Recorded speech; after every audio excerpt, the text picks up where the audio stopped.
Fala galera, por aqui é o professor Marcos Enes, um astral na Química com mais uma resolução de exame de qualificação da UERJ. Hoje a prova do ingresso em 2025, prova que aconteceu no ano de 2024, segundo exame de qualificação. Galera, 5 questões, provinha tranquila de nível aí fácil para médio, nada de absurdo na prova. E para começar, o que a gente precisa para resolver essas questões?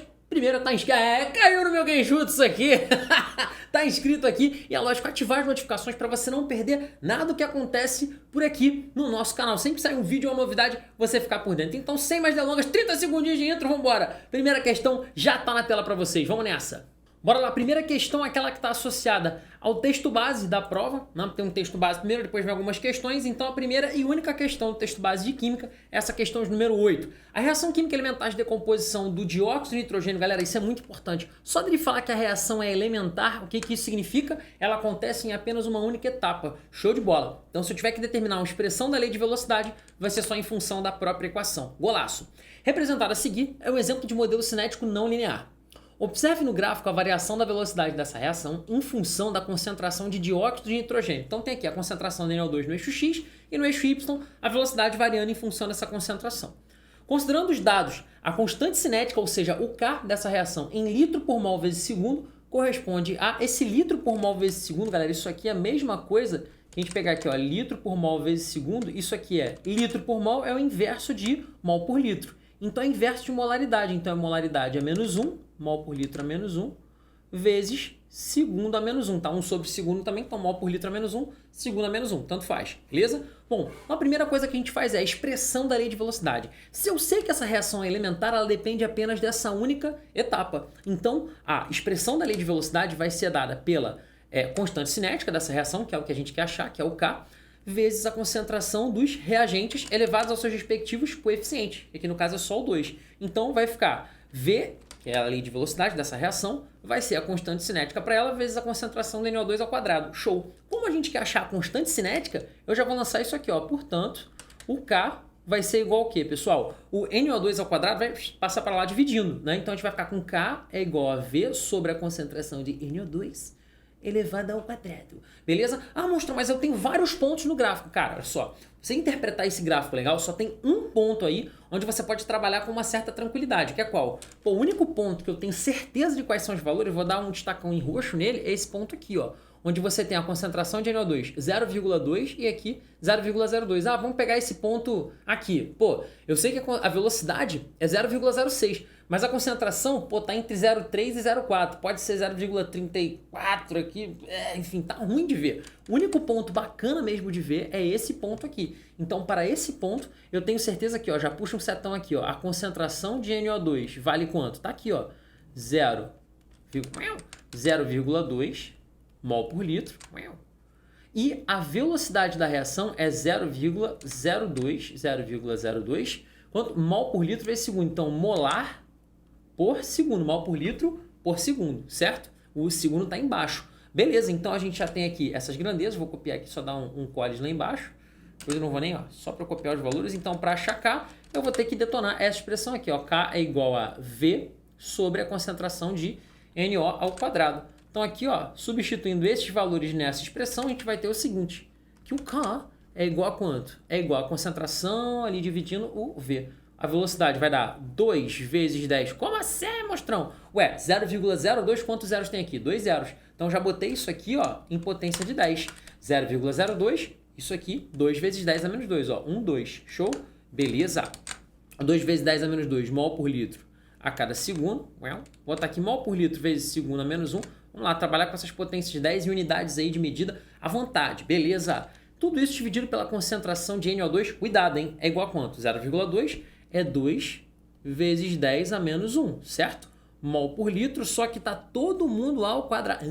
Então a concentração como um todo está elevada ao quadrado. Então eu levo 10 a menos 1 e 1 mol por litro junto com 2 aqui ao quadrado. Então vamos nessa. Nosso K aqui então vai ser 2 vezes 10 na menos 2.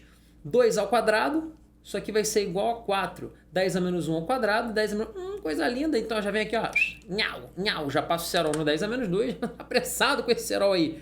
Mol por litro vezes segundo a menos 1 sobre... agora vamos para as unidades. Mol por litro elevou ao quadrado aqui. Mol por litro ao quadrado. E aí o que vai acontecer? Aqui, pessoal, eu vou passar o cerol no mol por litro e aqui o mol por litro ao quadrado vai virar mol por litro a primeira. Ele vai subir, não tá 1 sobre mol por litro, vai ficar mol por litro a menos 1, certinho, da forma que eu queria. E olha que coisa maravilhosa. 2 e 4, tchau pra vocês aí também, ó. Vai ficar 1 sobre 2, mol por litro a menos 1 vezes segundo a menos 1, que é exatamente a unidade que ele queria da gente. 1 sobre 2, quanto é que dá? Você sabe quanto dá. 1 sobre 2 dá 0,5 mol por litro, ou seja, litro por mol, né? Porque o mol por litro é menos 1, vezes segundo a menos 1. Você ainda pode tirar essa onda aqui, ó.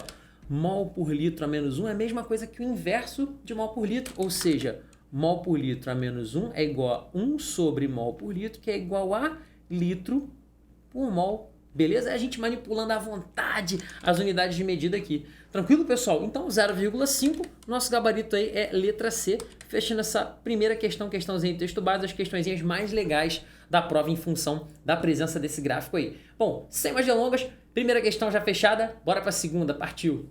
37ª questão, mostrando o tamanho dessa molécula CH4 gigante. Se liga que a gente vai dar uma bisurada monstra nessas questões aqui, tu vai contar um carbono. Olha só, a triodotironina e a tiroxina são hormônios produzidos pela tireoide, conhecidos respectivamente como T3 e T4, em função do número de átomos de iodo presentes em cada molécula. Observe suas fórmulas estruturais. Bom, a T3 ela tem quantos iodos, pessoal? 1, 2, 3. E a única diferença que ela tem com relação a T4. Olha o resto, ó. Carboxila aqui em cima, as cadeias são iguaizinhas, mesmo número de carbonos, mesmo número de insaturações, ó, carboxila, grupo amino. Aí o T4 tem 1, 2, 3, 4 iodos. Então qual a diferença do T3 para o T4? Na molécula de T3 a gente tem 3 iodos. Então tem um aqui e outro aqui. No T4 eu tenho 1, 2, 3, 4. Faz sentido, certo? Agora, qual a única diferença? Esse ponto aqui. Nesse ponto, no composto T3, a gente vai ter quem completando as 4 valências desse carbono que eu vou colocar em roxo aqui. Pô, ligação 1, 2, 3 com carbono. A quarta ligação só pode ser com um danadão de um hidrogênio aqui. Então essa é a única diferença do T3 para o T4. A única mudança. Pode conferir a molécula inteira, pode escanear à vontade. A única diferença é esse átomo de hidrogênio aqui. Fechou.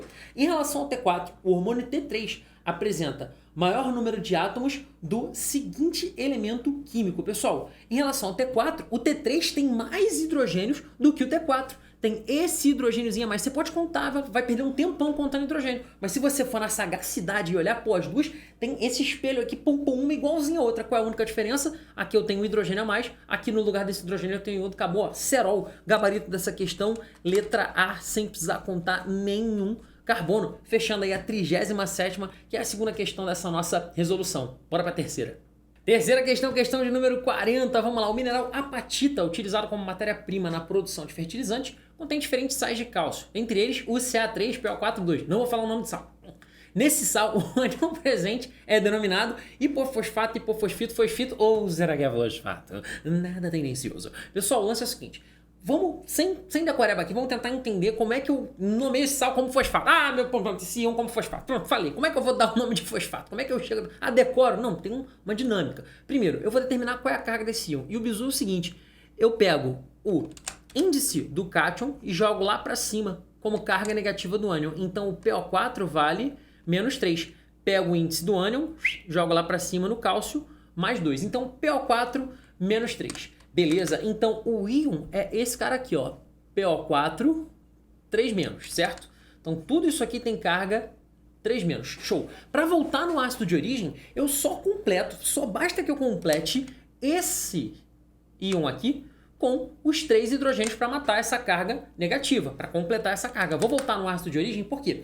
O nome do íon que origina o sal depende do ácido que originou esse ânion. Todo sal é formado por uma reação chamada neutralização. Você tem o ácido reagindo com a base, formando sal mais água. O ânion do sal vem do ácido e o cátion do sal vem sempre da base. Não adianta, não tem conversa. É isso aí, o cátion do sal vem da base e o ânion do sal vem do ácido. Acabou. Então, eu estou voltando para o ácido de origem. Show. Então, vou completar com hidrogênios. 3 hidrogênios, H3, PO4. Show. Já dava para determinar o NOx ali atrás. Mas, como eu vou ter que determinar o nome do ácido para chegar no nome do ânion, eu botei a fórmula do ácido aqui. Então, vou ficar com hidrogênio valendo mais 1 e cada oxigênio valendo menos 2, certo? 2 vezes 4, 4 oxigênios vezes menos 2 vai dar menos 8. Aqui tem 3 vezes mais 1, mais 3. Mais 3 com menos 8, sobra uma carga aqui de menos 5. Eu tenho que passar o cerol nessa carga. E aí, como é que eu zero essa carga? Menos 5. O fósforo só vai poder valer mais 5. Opa! Então nós temos um oxiácido onde o fósforo está com seu maior número de oxidação, que é mais 5. Então vai ser com uma terminação em ico, um ácido de fósforo, um oxiácido de fósforo terminado em ico. Qual vai ser o nome desse cara? Mole. Vai ser ácido fosfórico? Não, ácido fosfórico.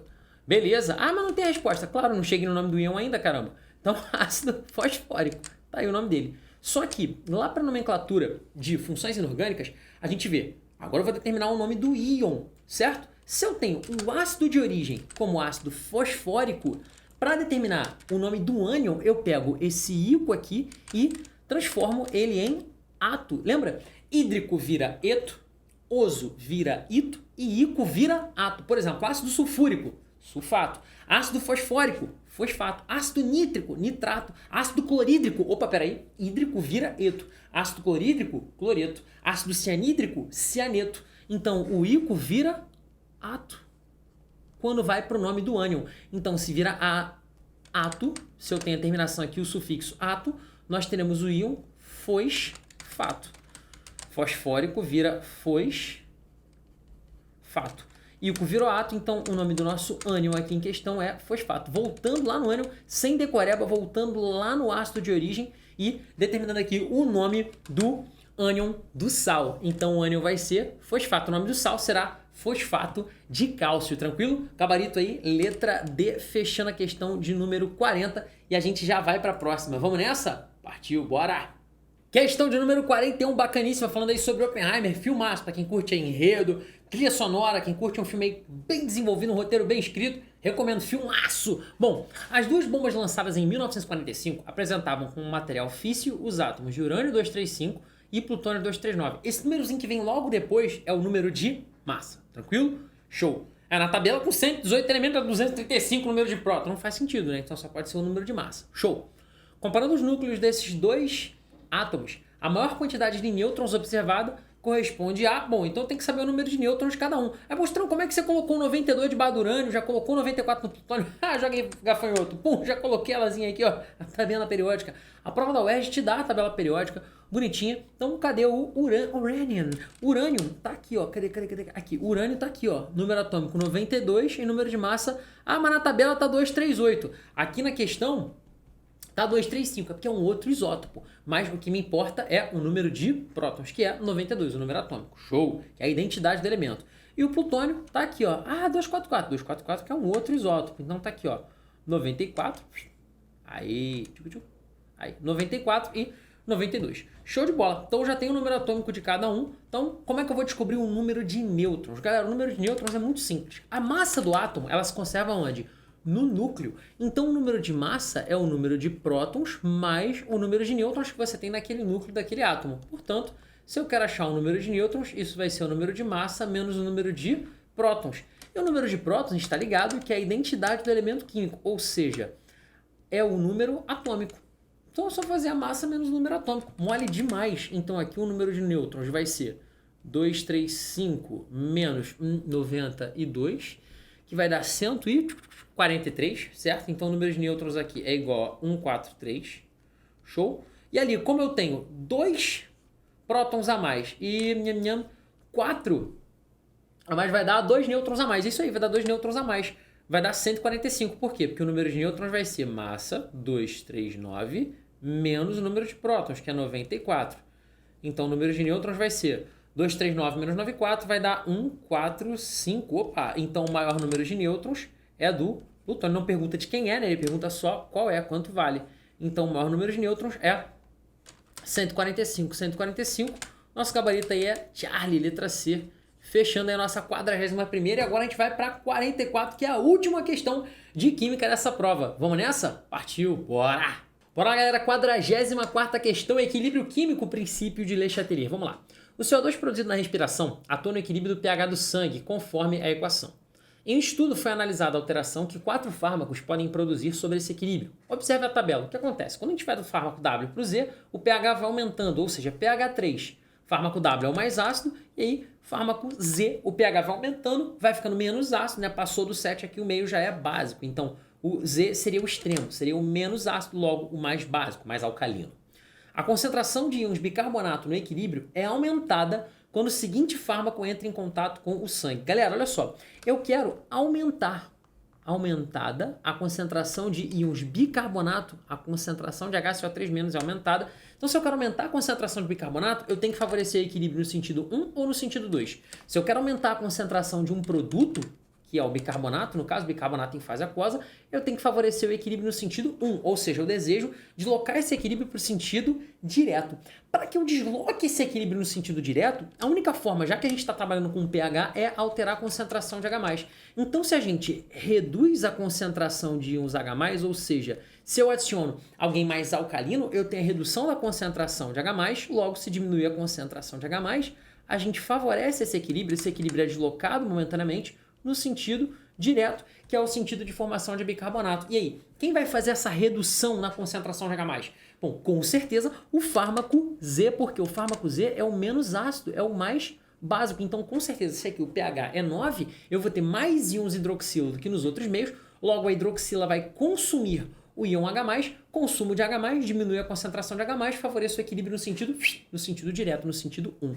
Então, com certeza, será o fármaco Z, gabarito então para essa questão, letra D. Fechando mais uma prova, mais uma resolução de prova aqui com vocês, galera. E é isso, vou até ficar grandão aqui para me despedir de vocês. Valeu, obrigado pelo carinho, pela confiança. Não esqueça mais uma vez de se inscrever aqui no canal, compartilha esse vídeo aí, caso você lembre aí de alguém que realmente está precisando, tá no papiro, tá correndo atrás, tá estudando. É muito bacana ter vocês aqui junto comigo. Obrigado de verdade você que já tá inscrito, já tá junto com a gente. Um beijo no seu coração e até a próxima. Valeu, tchau, fui, valeu, fui.